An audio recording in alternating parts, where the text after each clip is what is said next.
Please be seated. Our cabinet secretaries, excellencies, governors and deputy governors,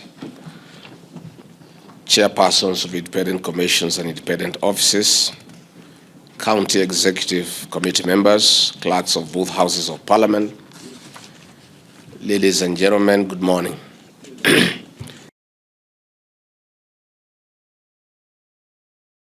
It is with great honor that I welcome you to the 24th ordinary session of the Intergovernmental Budget and Economic Council.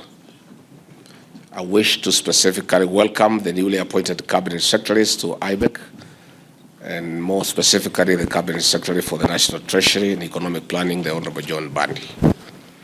Your leadership is vital as we work together to strengthen our country's fiscal policy for economic development.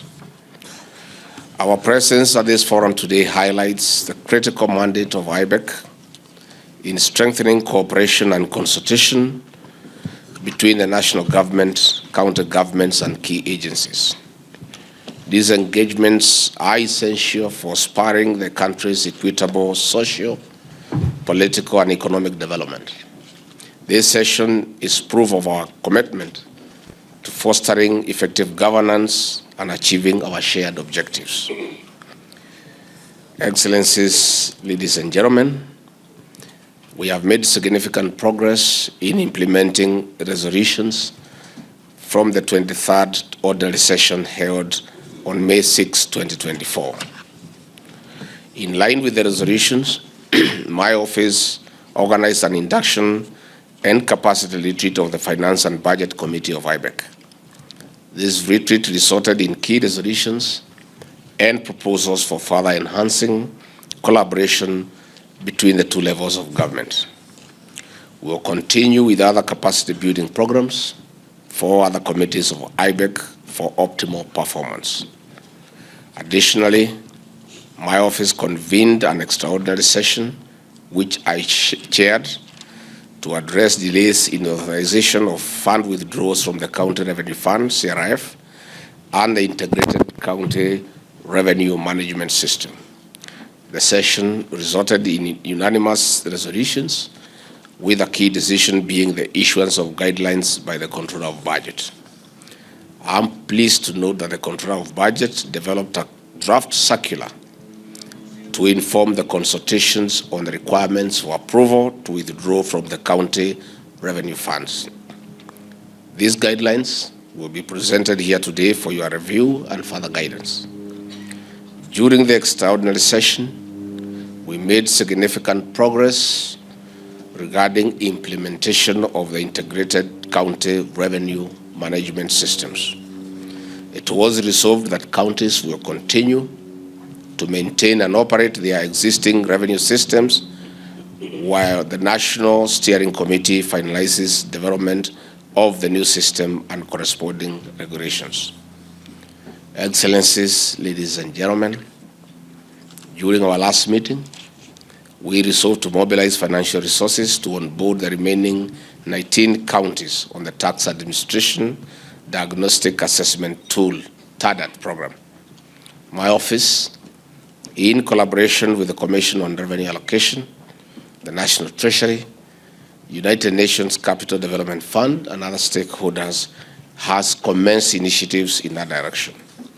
I'm also happy to note that, as reported during our last meeting, the CRA launched and gazetted the model tariffs and pricing policy in July.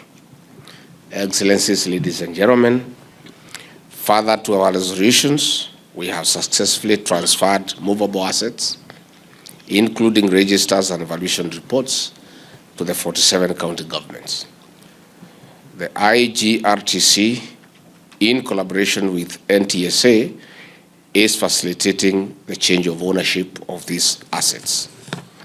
Additionally, the State Department of Devolution, in collaboration with IGTRC and other relevant MDAs, has made significant progress in valuation of fixed assets in preparation for the ultimate transfer to respective county governments. Excellencies, ladies and gentlemen, besides the Ministry of Tourism, in executing the 50/50 revenue sharing directive from the national parks, which host counties, has established a technical team of relevant stakeholders to develop a comprehensive implementation roadmap, a topic that our Minister for Tourism and Wildlife will be speaking to in the agenda. The team has made significant recommendations, including proposing that the matter be handled by CRA in line with the constitutional mandate on revenue distribution. I urge the Ministry and CRA to expedite this process to assure full compliance with the presidential directive. Excellencies, ladies and gentlemen, on the other hand, pending bills remain a significant concern for both levels of government. That is why we have specifically requested the Controller of Budget to provide regular progress reports during IBEC meetings. Excellencies, ladies and gentlemen, the fertilizer subsidy program has recently been at the center of the national discourse. Through the Ministry of Agriculture and Livestock Development, we are enhancing farm production.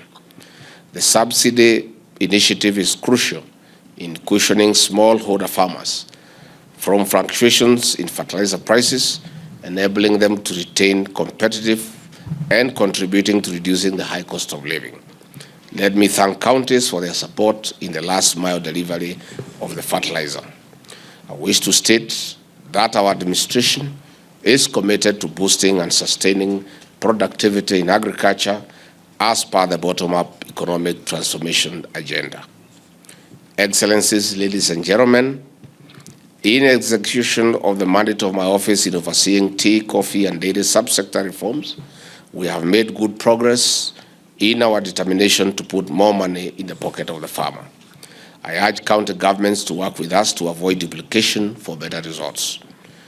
As we also work to anchor and strengthen governance in cooperatives, it is important to note that farmers in other key subsectors are facing serious exploitation from middlemen for lack of sector-specific societies at the grassroots. For instance, absence of cooperative societies in the avocado subsector contributes to expensive inputs.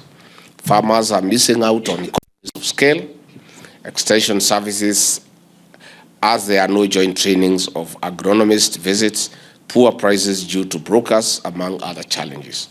I would like to congratulate the counties of Murang'a, Meru, and now Laikipia for taking lead in organizing the avocado farmers into cooperatives. I want to throw a challenge to other county governments to borrow a leaf from the above-mentioned devolved units to benefit our farmers. They are all Kenyan farmers. Excellencies, ladies and gentlemen, in our focus of putting more money into the pocket of the farmer, it is imperative that we also harmonize cross-county policies to enhance trade. A cabbage farmer from Meru targeting Kajiado town will have to pay cess in Meru, Embu, Tharaka Nithi, Kirinyaga, Murang'a, Kiambu, Nairobi, Machakos, and Kajiado, a total of 9 counties. This not only eats into their profits, but also increases the cost of doing business. The ripple effect is a poorer farmer and a high cost of living for everyone. I want to urge our county chief executives who are here that we need to consider harmonizing rates and even be more innovative in resources mobilization to spur inter-county trade. The power of devolution lies in inter-county trade stimulating policies. Excellencies, ladies and gentlemen, the draft Alcoholic Deals and Drugs Control Law Bill 2024 envisions national level licensing for alcoholic drinks and drugs, with revenue going to counties and relevant agencies. We continue to urge counties to work with other national government agencies in establishing rehabilitation units in level 3 to 5 hospitals to assist those affected by the illicit alcohol and drug abuse. I'll be engaging the COG Committee on Legal Matters on this aspect where we are urging counties to consider agreeing that NACADA takes over licensing while the counties take the revenue.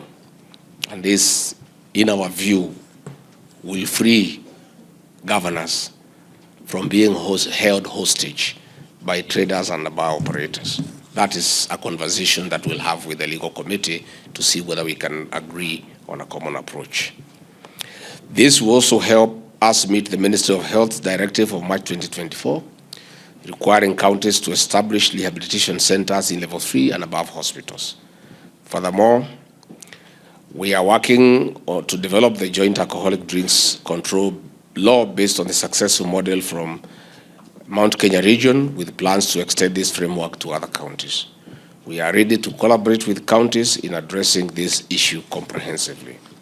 Indeed, we convened a meeting between the Council of Governors Secretariat and key ministries, departments, and agencies to build consensus on this bill.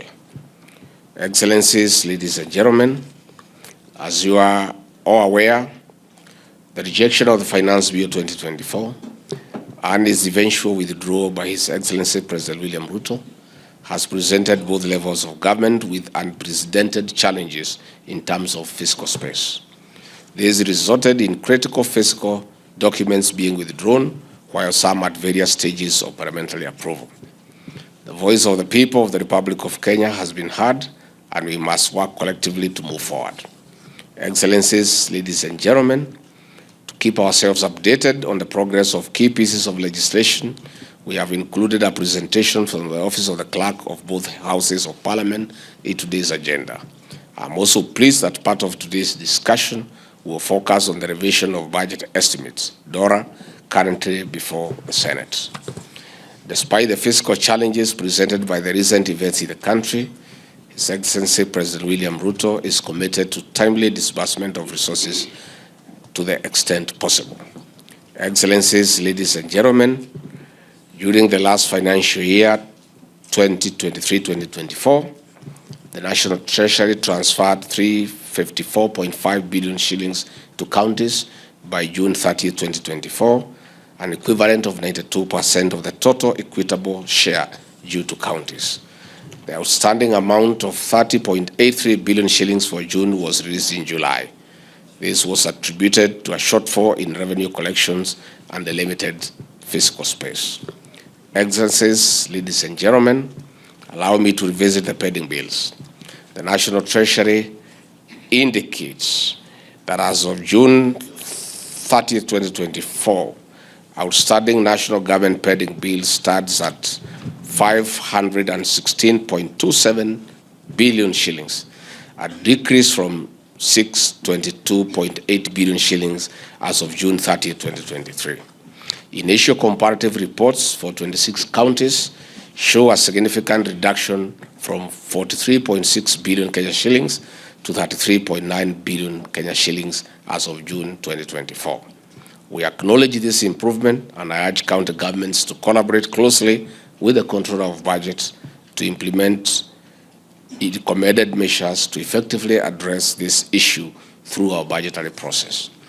Finally, Excellencies, ladies and gentlemen, I reaffirm the commitment of our administration to advancing our shared goals through continued collaboration and effective governance. Let us leverage this session to address our challenges with determination and build on our successes with a unified vision. I look forward to your fruitful participation in this 24th orderly session of IBEC. Asanteni sana.